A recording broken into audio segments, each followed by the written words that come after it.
close to an industrial revolution that entrenched China as a major engine of the global economy. Militarily inept, however, the Sung failed to defend China from invading steppe armies, first losing control of northern China to the Jurchens in the 1120s, and then the entire empire to the Mongols in the 1270s. The dynasty has two periods: the northern Sung, 960 to 1127, which controlled nearly all of China from its capital of Kaifeng, and the southern Sung, 1127 to 1279, which ruled over only the south from Huangzhou. Yuan, 1279 to 1368.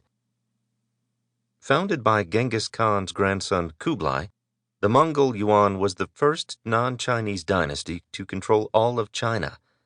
Looked upon by Chinese as a period of foreign domination and discrimination, it was also the first time China became integrated into a larger political entity, the Pan-Asian Mongol Empire, leading to important cross-cultural exchanges and vibrant trade.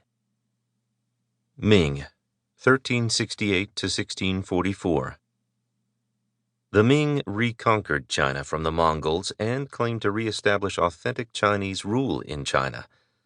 The two most famous achievements of the Ming were the building of the Great Wall of China, as we know it today, and the dispatch of treasure fleets, led by Admiral Zheng He, one of the most adventurous escapades to promote Chinese global influence in all of China's history. Qing, 1644 to 1912. China's final imperial dynasty, the Qing, was formed by another group of invaders from the north, the Manchus. Voracious conquerors, the Qing expanded the Chinese empire to its greatest geographic extent. But the Qing also fell badly behind the rising West and became prey to European imperialism, leading to the end of the imperial system with the abdication of the last emperor in 1912. Guide to Major Chinese Historical Figures. Bonggu, historian. His history of the first 2 centuries of the Han Dynasty, which he compiled in the 1st century A.D., includes some of the earliest formulations of a foreign policy strategy for China. Chiang Kai-shek, politician. He took over the Nationalist Party after Sun Yat-sen's death and tried to unify China, but lost a civil war to Mao Zedong and the Chinese Communists and fled to Taiwan in 1949. Cixi, Empress Dowager of the Qing Dynasty. Lording over the Qing court in the late 19th and early 20th centuries A.D., the conservative policies and misrule of this one-time concubine are often blamed for contributing to the downfall of the dynasty. Confucius, philosopher. Born in the mid-6th century B.C., he is considered China's greatest thinker, whose ideas came to shape everything from China's imperial governing system to education to family life. Daoguang, Emperor of the Qing Dynasty.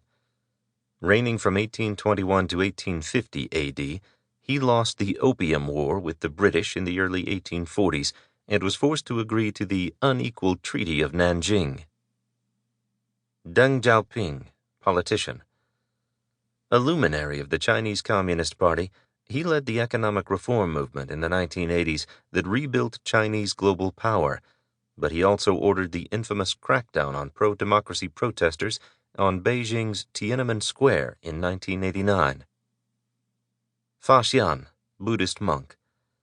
His travels between China and India around the turn of the 5th century A.D. left us an early account of Pan-Asian trading routes. Gaozong, Emperor of the Song Dynasty. He rallied Song Dynasty loyalists after its defeat by the Jurchens and became the first emperor of the southern Song in 1127 A.D. Guangzhou, Emperor of the Qing Dynasty. Briefly allied with radical reformers in the late 19th century to resurrect the sagging fortunes of the Qing in its conflicts with the West. His plans were dashed by the Empress Dowager Cixi, who sidelined him and took control of the royal court in 1898. Huizong, Emperor of the Song Dynasty. Ruling from 1100 to 1125 A.D., his disastrous policies led to the Song Dynasty.